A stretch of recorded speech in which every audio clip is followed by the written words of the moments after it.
नमः शिवाय। प्रिय भक्तों, आज हम श्रवण करेंगे सोमवार की पावन व्रत कथा।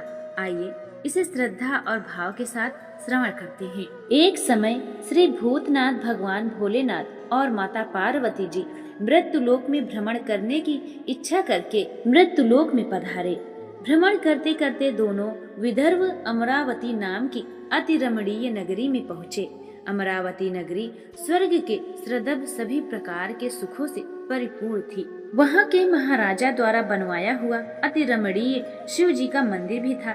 भगवान शंकर भगवती पार्वती के साथ उस मंदिर में निवास करने लगे। एक समय माता पार्वती भगवान भोलेनाथ को प्रसन्न देख मनोविनोद करने की इच्छा से बोली, हे महाराज, आज तो हम दोनों ही चौसर खेलेंगे। शिव जी ने अपने प्राण प्रिया की बात को मान लिया और चौसर खेलने लगे। उसी समय मंदिर का पुजारी ब्राह्मण मंदिर में पूजा करने आया। माता पार्वती ने पुजारी से प्रश्न किया, हे पुजारी, यह बताओ, इस बाजी में हम दोनों में से किसकी जीत होगी? ब्राह्मण बिना विचारे जल्दी से बोल उठा कि महादेव जी की जीत होगी। थोड़ी देर में बाजी समाप्त हो गई और पार्वती जी की जीत हुई। पार्वती जी को बहुत गुस्सा आया और ब्राह्मण को झूठ बोलने के अपराध के कारण श्राप देने को चली। भोलेनाथ ने माता पार्वती को बहुत समझाया, लेकिन उन्हें ब्राह्मण को कोढ़ी होने का श्राप दे दिया। कुछ समय बाद माता पार्वती जी के श्रापवश पुजारी के शरीर में कोढ़ पैदा हो गया।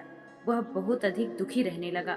पुजारी को श्राप का कष्ट भोगते हुए जब बहुत दिन गुजर गए, तब एक दिन देवलोक की अप्सराएं शिव जी की पूजा करने के लिए उसी मंदिर में पधारी। पुजारी के कोढ़ के कष्ट को देखकर उन्हें बड़ी दया आई। उन्होंने उससे रोगी होने का कारण पूछा। पुजारी ने निसंकोच सारी बातें बता दी। वे अप्सराएं बोली, हे पुजारी, अब तुम बहुत अधिक दुखी मत होना। भगवान शिव तुम्हारे सारे कष्टों को दूर कर देंगे। तुम सभी व्रतों में श्रेष्ठ 16 सोमवार का व्रत भक्ति भाव से किया करो। पुजारी ने अप्सराओं से विनम्रता पूर्वक 16 सोमवार व्रत की विधि पूछी। अप्सराओं ने बताया, सोमवार को भक्ति भाव से व्रत करो, साफ वस्त्र पहनो, संध्या व उपासना के साथ वंदन करो। बाद में आधा सेर गेहूं का आटा लो, उसमें 3 भाग करो और घी, गुड़, दीप, नैवेद्य, पूंगी फल, बेलपत्र, जनेऊ, जोड़ा, चंदन, अक्षत, पुष्प आदि के द्वारा प्रदोष काल में भगवान शंकर की विधि पूर्वक पूजा करो। तत्पश्चात 3 भागों में से एक शिव जी को अर्पित करो, बाकी 2 शिव जी का प्रसाद समझकर उपस्थित लोगों में बांट दो और आप भी प्रसाद समझकर खाओ। इस विधि से 16 सोमवार व्रत रखो। 16वें सोमवार को पाव सेर पवित्र गेहूं के आटे की बाटी बनाओ, उसमें घी और गुड़ मिलाकर चूरमा बनाओ। भगवान भोलेनाथ को भोग लगाकर उपस्थित भक्तों में बांट दो। इसके बाद कुटुंब सहित प्रसाद लो तो शिव जी की कृपा से उसकी सभी मनोकामनाएं पूरी हो जाती हैं। ऐसा कहकर अप्सराएं स्वर्ग को चली गई। ब्राह्मण ने यथाविधि 16 सोमवार व्रत किया तथा भगवान शिव की कृपा से रोग से मुक्ति पाकर आनंद से रहने लगा। कुछ दिन बाद शिव जी और माता पार्वती जी उसी मंदिर में पुनः पधारे। ब्राह्मण को निरोग देखकर पार्वती जी ने ब्राह्मण से रोग से मुक्त होने का उपाय पूछा। ब्राह्मण ने 16 सोमवार व्रत कथा सुनाई। पार्वती जी बहुत प्रसन्न हुई। ब्राह्मण से व्रत की विधि पूछी और स्वयं व्रत करने के लिए तैयार हो गई। व्रत करने के बाद उनकी मनोकामना पूरी हुई और उनके रूठे बेटे स्वामी कार्तिकेय स्वयं माता के आज्ञाकारी हुए। कार्तिकेय जी को अपना यह विचार परिवर्तन का रहस्य जानने की इच्छा हुई। वे माता से बोले, हे माता, आपने ऐसा कौन सा उपाय किया जिससे मेरा मन आपकी ओर आकर्षित हो गया? पार्वती जी ने वही 16 सोमवार व्रत कथा की कथा उनको भी सुना दिया। कार्तिकेय जी ने कहा, इस व्रत को भी मैं करूंगा, क्योंकि मेरा प्रिय मित्र ब्राह्मण बहुत दुखी दिल से परदेश गया है। मेरा उससे मिलने की बहुत इच्छा है। कार्तिकेय जी ने भी इस व्रत को किया और उनका प्यारा मित्र मिल गया। मित्र ने इस आकस्मिक मिलन का भेद पूछा तो कार्तिकेय जी ने बोले, हे मित्र, हमने तुम्हारे मिलने की इच्छा करके 16 सोमवार का व्रत किया था। अब तो ब्राह्मण मित्र को अपने विवाह की बड़ी चिंता हुई। उसने कार्तिकेय जी से व्रत की विधि पूछी और यथाविधि व्रत किया। व्रत के प्रभाव से जब वह किसी कार्य से विदेश गया तो वहाँ के राजा की लड़की का स्वयंवर था। राजा ने प्रण किया था कि जिस राजकुमार के गले में सब प्रकार श्रृंगारित हाथनी माला डालेगी, मैं उसी के साथ अपनी प्यारी बेटी का विवाह कर दूंगा। शिव जी की कृपा से वह ब्राह्मण भी स्वयंवर देखने की इच्छा से राजसभा में एक ओर बैठ गया। नियत समय पर हाथनी आई और उसने जयमाला उस ब्राह्मण के गले में डाल दी। राजा ने अपनी प्रतिज्ञा के अनुसार बड़ी धूमधाम से अपनी कन्या का विवाह उस ब्राह्मण के साथ कर दिया। ब्राह्मण को बहुत सा धन और सम्मान देकर संतुष्ट किया। ब्राह्मण सुंदर राजकन्या पाकर सुख से जीवन व्यतीत करने लगा। एक दिन राजकन्या ने अपने पति से प्रश्न किया, हे प्राणनाथ, आपने ऐसा कौन सा भारी पुण्य किया था जिसके प्रभाव से हाथनी ने सब राजकुमारों को छोड़कर आपको वरण किया? ब्राह्मण बोला, हे प्राण प्रिय, मैंने अपने दोस्त कार्तिकेय जी के कथानुसार 16 सोमवार का व्रत किया था, जिसके प्रभाव से मुझे तुम जैसी रूपवान पत्नी की प्राप्ति हुई है। इस व्रत की महिमा सुनकर राजकन्या को बड़ी हैरत हुई। वह भी पुत्र की कामना करके व्रत करने लगी। शिव जी की दया से उसके गर्भ में एक अति सुंदर, सुशील, धर्मात्मा और विद्वान पुत्र की प्राप्ति हुई। माता और पिता उस देव पुत्र को पाकर अधिक प्रसन्न हुए और उसका लालन पालन बड़ी अच्छी प्रकार से करने लगे।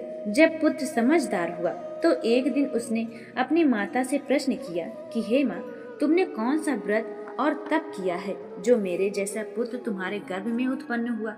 उसकी माता ने 16 सोमवार की व्रत कथा पुत्र को बताई। पुत्र ने सब तरह के मनोरथ पूर्ण करने वाले इस 16 सोमवार के व्रत को सुना तो वह भी राज्य अधिकार पाने की इच्छा से हर सोमवार को यथाविधि यह व्रत करने लगा। व्रत शुरू होने के बाद एक देश के वृद्ध राजा के दूतों ने आकर उसको राजकन्या के लिए वर्ण किया। राजा ने अपनी बेटी का विवाह ऐसे सर्वगुण संपन्न ब्राह्मण युवक के साथ करके बड़ा सुख प्राप्त किया। वृद्ध राजा के दिवंगत हो जाने पर इसी ब्राह्मण को सिंहासन पर बिठाया गया, क्योंकि दिवंगत राजा के कोई पुत्र नहीं था। राज्य का उत्तराधिकारी होकर भी वह ब्राह्मण पुत्र 16 सोमवार का व्रत करता रहा। जब 16वां सोमवार आया तो विप्र पुत्र ने अपनी प्रियतम से पूजन सामग्री लेकर शिव पूजा के लिए शिवालय में चलने को कहा, परंतु उसकी पत्नी ने उसकी आज्ञा की परवाह न की। दास दासियां द्वारा सब सामग्रियां शिवलिंग में भिजवा दी, परंतु वह स्वयं नहीं गई। तब राजा ने शिव जी का पूजन समाप्त किया और आकाशवाणी हुई, हे राजा, अपनी इस रानी को राजमहल से निकाल दे, नहीं तो यह तेरा सर्वनाश कर देगी। यह आकाशवाणी सुनने के बाद राजा के आश्चर्य का ठिकाना न रहा। उसने मंत्र गृह में आकर अपने सभासदों को बुलाकर कहा, मंत्रियों, मुझे आज शिव जी की आकाशवाणी हुई है कि राजा, तू अपनी इस रानी को राज्य से निकाल दे, नहीं तो यह तेरा सर्वनाश कर देगी। राज्य के मंत्री और सभासद आदि सब विस्मय और दुख में डूब गए, क्योंकि जिस कन्या के कारण उसे राज्य मिला था, राजा उसी को निकालने की बात कर रहा है। यह कैसे हो सकता है? पर राजा ने मंत्रियों की परवाह नहीं की। उसने अपनी पत्नी को राजमहल से निकाल दिया। रानी दुखी हृदय से भाग्य को कोसती हुई राज्य के बाहर चली गई। बिना चप्पलों के फटे हुए वस्त्र पहने उसे आगे एक बुढ़िया सूत काटती हुई और बेचती हुई मिली। रानी की करुण दशा देखकर वह बोली, चल तू मेरा सूत बिकवा दे, मैं बहुत बूढ़ी हूँ, भाव करना नहीं जानती हूँ। यह बात सुनी रानी ने बुढ़िया के सिर से सूत की गठरी उतारकर अपने सिर पर रख ली। थोड़ी देर बाद आंधी आ गई और बुढ़िया का सूत पोटली सहित उड़ गई।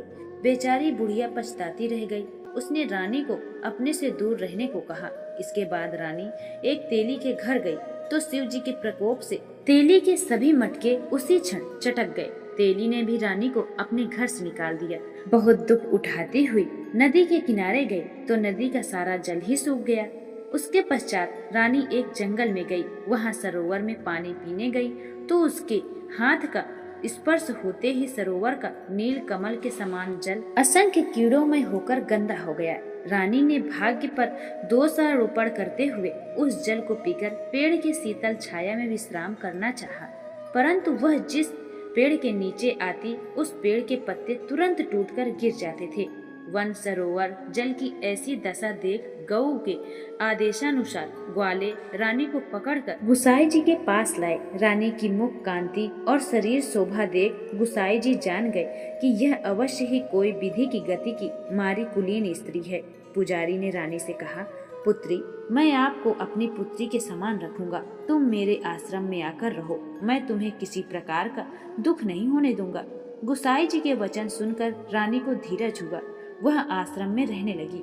रानी जो भोजन बनाती उसमें कीड़े पड़ जाते, जल भर कर लाती उसमें भी कीड़े पड़ जाते थे। रानी की यह दशा देख गुसाई जी भी बड़े दुखी हुए और रानी से बोले, हे पुत्री, तुम्हारे ऊपर कौन से देवता का प्रकोप है जिससे तुम्हारी ऐसी हालत हुई? पुजारी जी की बात सुनकर रानी ने शिव जी महाराज के पूजन का बहिष्कार करने की बात बताई तो पुजारी जी शिव जी महाराज जी की अनेक प्रकार से स्तुति करते हुए रानी से बोले कि पुत्री, तुम सब मनोरथ पूर्ण करने वाले 16 सोमवार व्रत करो। उसके प्रभाव से इस कष्ट से मुक्त हो सकोगी। गुसाई जी की बात मानकर रानी ने 16 सोमवार व्रत किए। 16वें सोमवार को विधि विधान सहित पूजन किया। उस पूजा के प्रभाव से राजा के हृदय में विचार आया कि रानी को गए हुए बहुत समय बीत गया, न जाने कहां कहां भटकती होंगी, उसे ढूंढना चाहिए। यह सोचकर रानी की तलाश करने के लिए राजा ने चारों दिशाओं में दूत भेजे। वे दूत रानी को तलाश करते हुए पुजारी जी के आश्रम में पहुँचे। वहाँ रानी को पाकर पुजारी से रानी को अपने साथ ले जाने का आग्रह करने लगे, परंतु पुजारी जी ने मना कर दिया। दूत चुपचाप वापस लौट आए और राजा को रानी का पता बतलाया। रानी का पता पाकर राजा पुजारी के आश्रम में गए और पुजारी से कहा, महाराज, जो देवी आपके आश्रम में रहती हैं, वह मेरी पत्नी है। शिव जी के प्रकोप के कारण मैंने उनको त्याग दिया था। अब मैं भोलेनाथ की कृपा से उसे वापस लेने आया हूँ।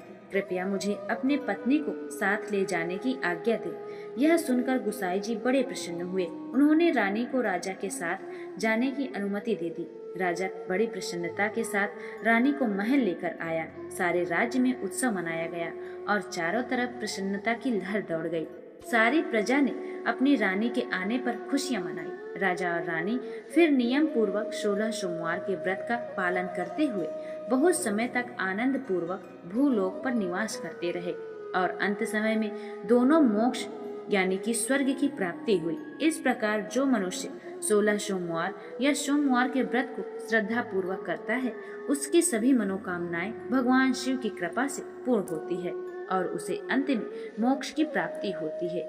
बोलिए भगवान भोलेनाथ की जय। हर हर महादेव।